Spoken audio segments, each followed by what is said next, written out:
Konbanwa, mga sis. Ayan, konbanwa means magandang gabi dito sa Japan.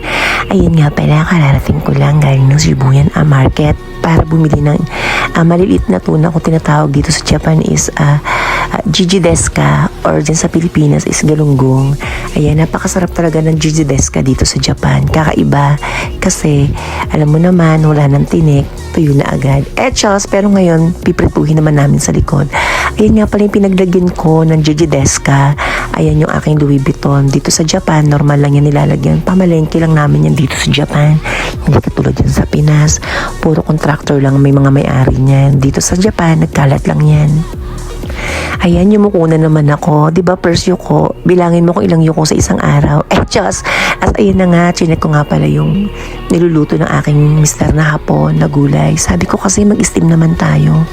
Puro na lang tayo Jijideska, kung di cream doreska. So ayan, chinek ko nga yung likod na chimenea.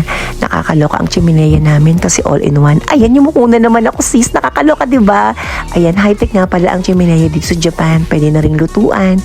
Ayan, all-in-one na yan. Kaya talaga buti nanalo ako sa auction para mabili talaga yung chimenea na yan. Kakaiba siya. Kaya malaking tulong nito sa amin. Malamig pa rin talaga dito sa Japan.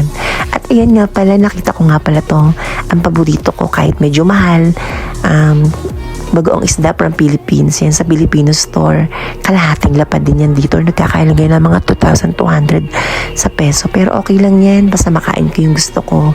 Kasi pag bibilangin mo lahat ng pera dito, hindi ka na makakakain. Ayan. So, kain tayo. Tabero desu ka. Arigato gozaimasu. Gumastos ka pa. Echas!